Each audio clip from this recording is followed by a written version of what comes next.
नमस्कार साथियों आज के इस वीडियो में हम प्रीवियस ईयर्स में आए हुए जीके जीएस के प्रश्नों को देखेंगे। साथ ही साथ हम करंट अफेयर्स के प्रश्नों को भी देखेंगे जो कि आपके लिए RRB NTPC group D SSC और दिल्ली पुलिस मतलब कहने का मतलब ये है हर एग्जाम के लिए आज का वीडियो बहुत ही महत्वपूर्ण है। ठीक है, तो चलिए ज्यादा समय न लेते हुए प्रश्नों का सिलसिला शुरू करते हैं और देखते हैं पहला प्रश्न क्या है। ठीक है, किस शास्त्रीय नृत्य का संबंध भगवान जगन्नाथ से है? मतलब भगवान जगन्नाथ की पूजा करने के लिए किस शास्त्रीय नृत्य का प्रयोग किया जाता है उसके बारे में आपको बताना है।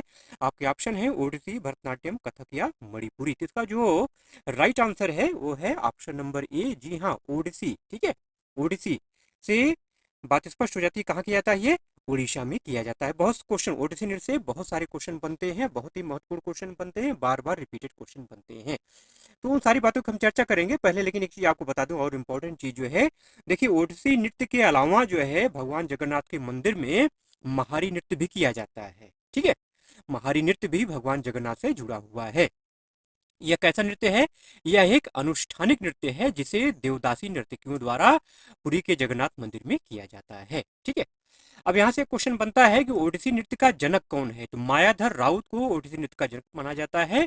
उन्होंने 1950 के दशक में ओडिसी नृत्य के पुनरुद्धार का नेतृत्व किया था। ठीक है, अब यहाँ से एक महत्वपूर्ण क्वेश्चन और बनता है, केलुचरण महापात्र। जी हाँ, कोई भी एसएससी का एग्जाम हो, केलुचरण महापात्र से क्वेश्चन ना आए ऐसा हो ही नहीं सकता है। ठीक है, तो केलुचरण महापात्र को भी ओडिसी नृत्य के विकास में महत्वपूर्ण योगदान के लिए जाना जाता है। उन्होंने 20वीं शताब्दी में ओडिसी नृत्य को पुनर्जीवित करने और लोकप्रिय बनाने में महत्वपूर्ण भूमिका निभाई। ओडिसी नृत्य में केलुचरण महापात्र के भारी योगदान के लिए उनको संगीत नाटक अकादमी पुरस्कार 1966, पद्मश्री 1974 में, पद्म भूषण 1988 में, पद्म विभूषण 2000 में प्रदान किया गया। अब यहाँ से क्वेश्चन और बनता है कि ओडिसी नृत्य में उड़ीसा के किस कलाकार को सर्वप्रथम पद्म विभूषण से सम्मानित किया गया? ठीक है, तो केलुचरण महापात्र इसका राइट आंसर है, 2000 में दिया गया था। ठीक है, इसके अलावा केलुचरण महापात्र को मध्य प्रदेश सरकार द्वारा कालिदास सम्मान से सम्मानित किया गया है। ठीक है, केलुचरण महापात्र को सम्मानित करने के लिए उनकी याद में 1995 में गुरु केलुचरण महापात्रा पुरस्कार की शुरुआत की गई, स्थापना की गई। यह एक वार्षिक पुरस्कार कला के क्षेत्र में योगदान के लिए दिया जाता है। ठीक है भाई, तो मैक्सिमम जानकारी आपको हमने दे दिया इसके बारे में, इसे आपको तैयार रखना है। ठीक है, बाई हार्ट इसको आपको लर्न रखना है, याद रखना है। अगला प्रश्न है कि जेलियांग किस राज्य का लोक नृत्य है? मिजोरम, नागालैंड, असम या त्रिपुरा? तो जेलियांग जो है ये नागालैंड का लोक नृत्य है जो कि जेलियांग जनजाति के द्वारा किया जाता है। ठीक है मेरे भाई, इसके अलावा कुछ और नृत्यों के बारे में जान लीजिए जो नागालैंड में किए जाते हैं। मोदिसे है, रंगमा है, बांस नृत्य है, ठीक है, निरोलियन है, गेथिंगलिन है, टेमंगलेटिन है, हेत लिवली है। ठीक है, ये सब नागालैंड के क्या है? प्रमुख लोक नृत्य हैं।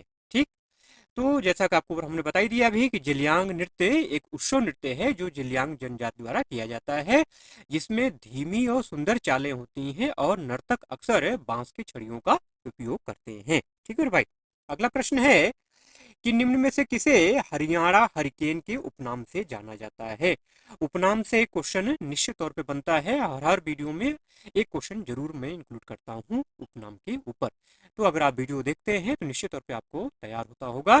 निम्न में से किसे हरियाणा हरिकेन उपनाम से भी जाना जाता है? तो इसका जो राइट आंसर है वो है ऑप्शन नंबर सी। जी हाँ, कपिल देव। ठीक है, बहुत ही बढ़िया क्वेश्चन है। हरियाणा हरिकेन के उपनाम किसे जाना जाता है? कपिल देव से। ठीक है, हरियाणा हरिकेन का मतलब क्या होता है? हरियाणा का तूफान।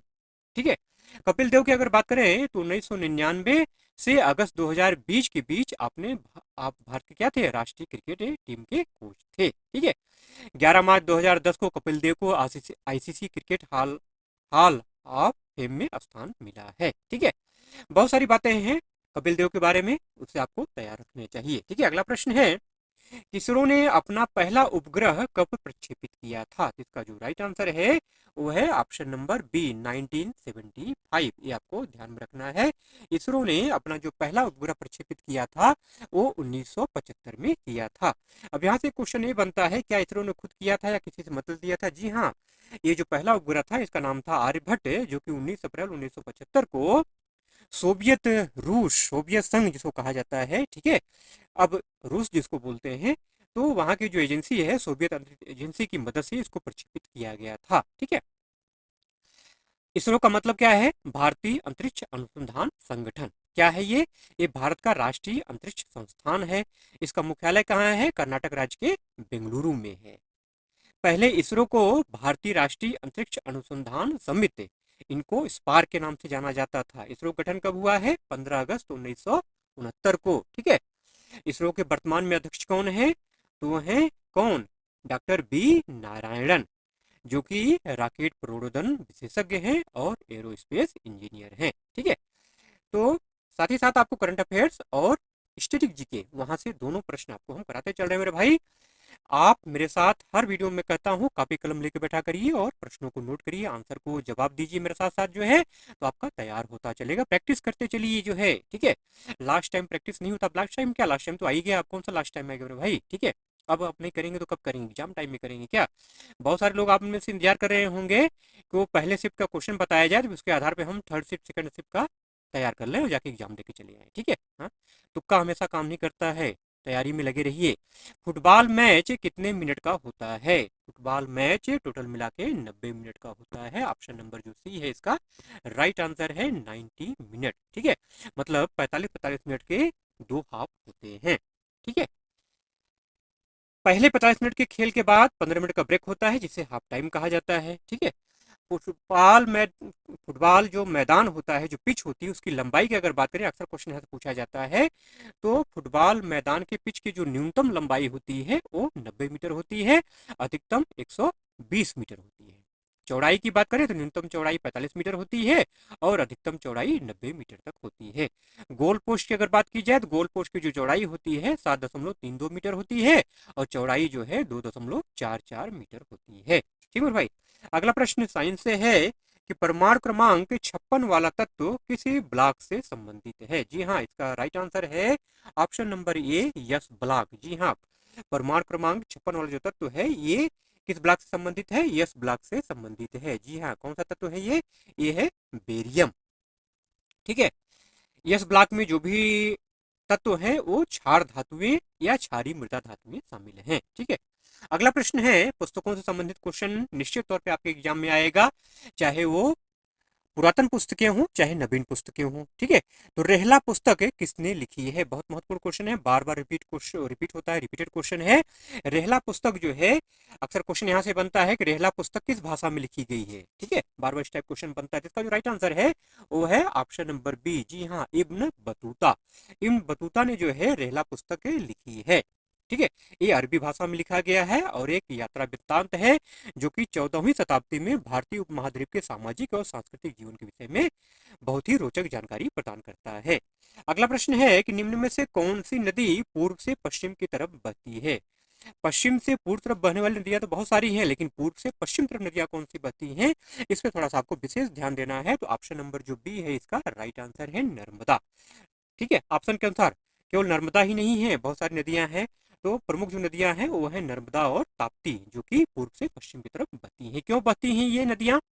ये पूर्व से पश्चिम तरफ इसलिए बहती हैं क्योंकि नदियों ने घाटियां नहीं बनाई है, इसके बजाय ये हिमालय के निर्माण प्रक्रिया के दौरान बनी रिफ्ट वैली में बहती हैं, जिसका झुकाव पूर्व से पश्चिम की ओर है। इसी वजह से ये पूर्व से पश्चिम की ओर बहती हैं। अगला प्रश्न है कि किस प्रधानमंत्री के कार्यकाल में 42वां संविधान संशोधन हुआ था? मौलिक कर्तव्य, ठीक है, मौलिक अधिकार, ठीक है, डीपीएसपी, 42वां संविधान संशोधन। ठीक है, बहुत सारे क्वेश्चन यहाँ से बनते हैं, सैकड़ों क्वेश्चन मेरे भाई यहाँ से बनते हैं, इसको जरूर से आपको तैयार करना है। ठीक है, तो किस प्रधानमंत्री कार्यकाल में 42वां संविधान संशोधन हुआ था? तो इसका जो राइट आंसर है वो है option number C, Shrimati Indira Gandhi. ठीक है, श्रीमती इंदिरा गांधी। इंदिरा गांधी क्या कहते हैं? Iron lady of India. अपने फैसलों के लिए बहुत मजबूत जानी जाती थी, बहुत मजबूत मानी जाती थी। ठीक है, तो 42वां संविधान संशोधन, जिसे अक्सर लघु संविधान संशोधन कहा जाता है, भारत के संविधान में किए गए सबसे महत्वपूर्ण संशोधनों में से एक है। यह संशोधन 1976 में आपातकाल के दौरान किया गया था और इसके द्वारा संविधान में कई महत्वपूर्ण बदलाव किए गए, जिनमें की प्रस्तावनाओं में 3 शब्द जोड़े गए, मौलिक कर्तव्यों को शामिल किया गया, केंद्र सरकार की शक्तियों को बढ़ाया गया। ठीक है, प्रस्तावना की अगर बात करें तो प्रस्तावना में संप्रभु लोकतांत्रिक गणराज्य के बजाय संप्रभु समाजवादी धर्मनिरपेक्ष लोकतांत्रिक गणराज्य शब्द को शामिल किया गया। इसके अलावा राष्ट्र की एकता को राष्ट्र की एकता और अखंडता में बदल दिया गया। मौलिक कर्तव्यों का प्रावधान संविधान के भाग 4A में अनुच्छेद 51 के तहत 10 मौलिक कर्तव्यों को शुरू में जोड़ा गया था। वर्तमान में कितने मौलिक कर्तव्य भाई जरा कमेंट करके जरा बता दीजिए जल्दी से जो है। अच्छा, मौलिक कर्तव्य किस समिति की सिफारिश पर जोड़ा गया था, ये भी जल्दी से कमेंट करके बताइए आप। तब तक हम क्वेश्चन नंबर 10 देख लेते हैं।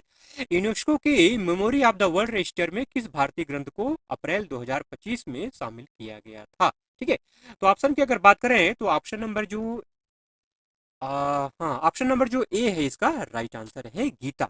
ठीक है, श्रीमद् भगवत गीता इसका राइट आंसर है। ठीक है, केवल गीता ही नहीं, एक पुस्तक और है, उसके बारे में भी आगे आपको बता देते हैं। ठीक है, देखिए अप्रैल 2025 में, अप्रैल 2025 मतलब क्या है, ये करंट अफेयर्स का क्वेश्चन है।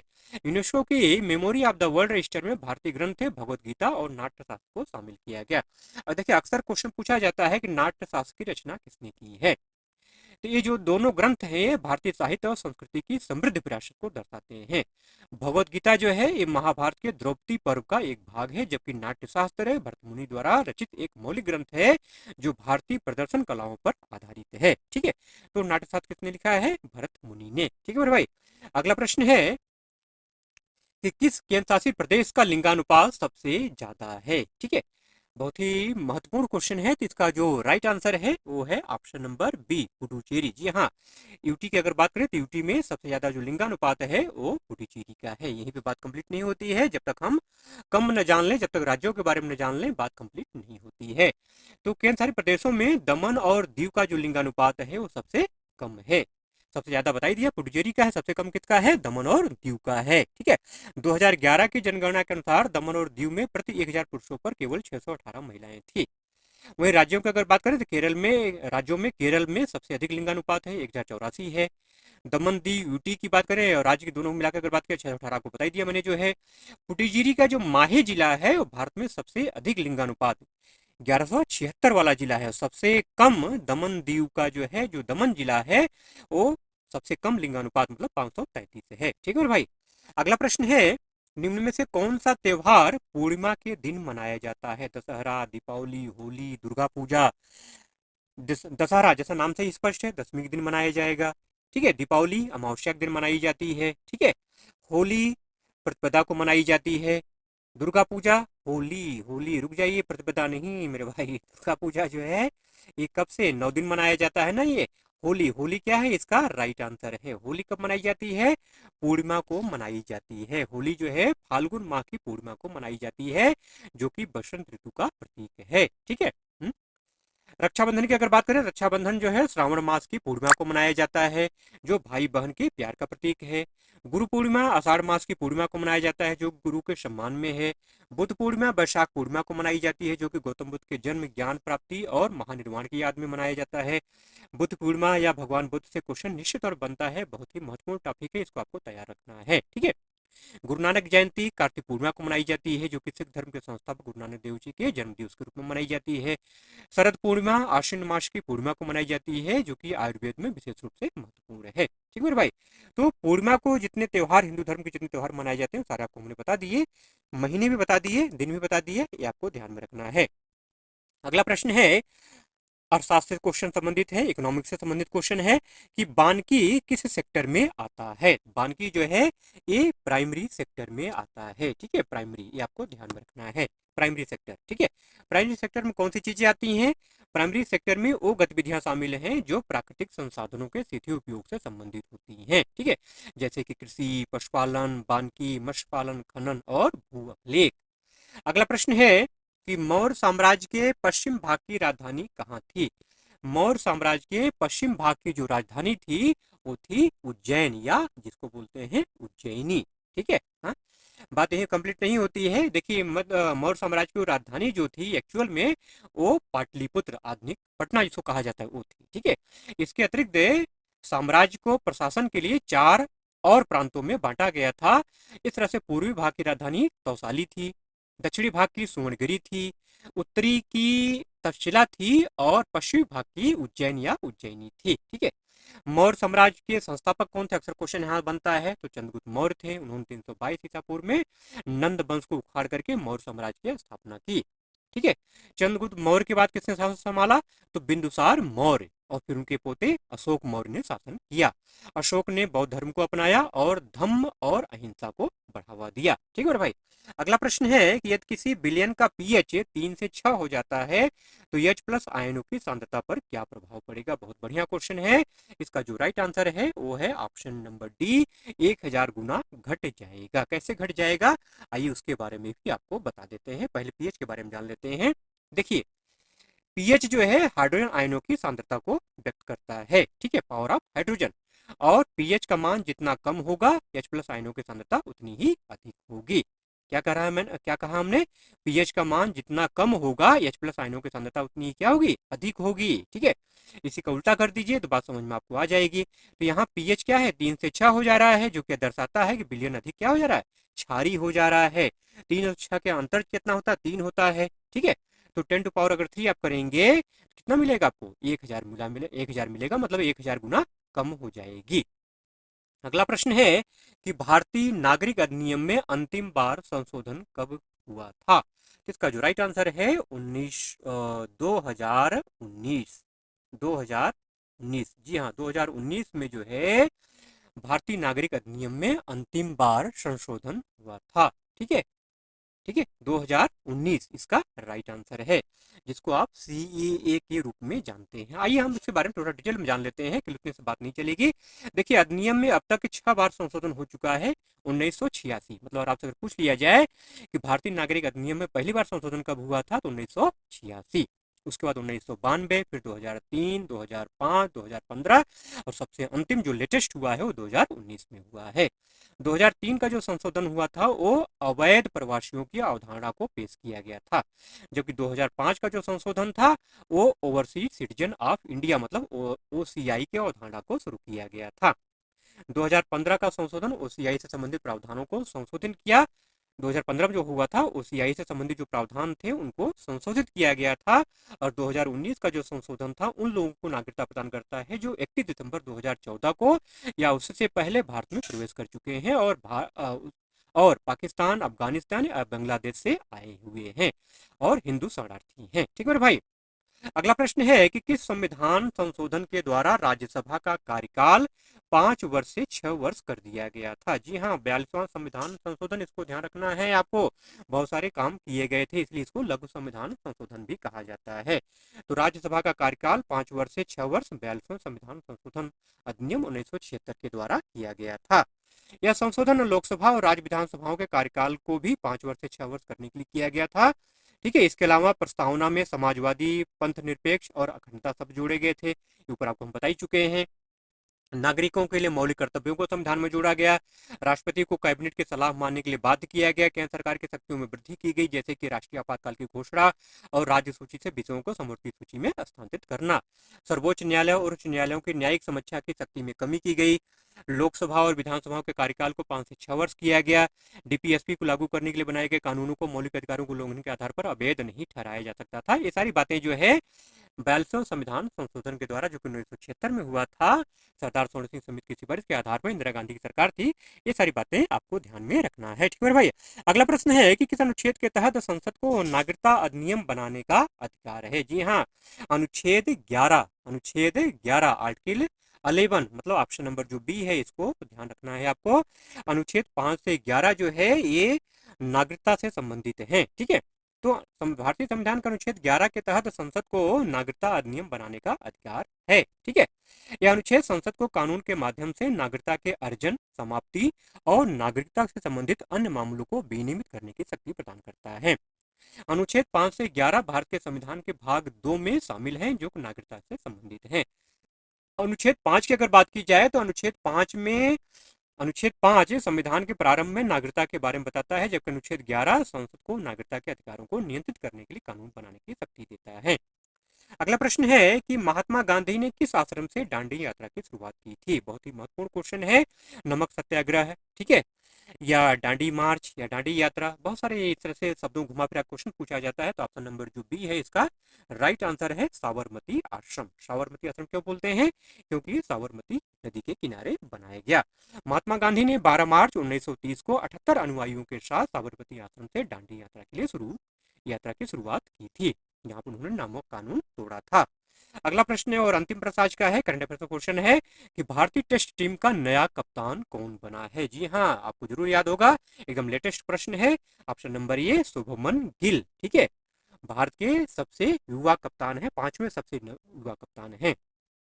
शुभमन गिल को भारतीय टेस्ट टीम का नया कप्तान नियुक्त किया गया है।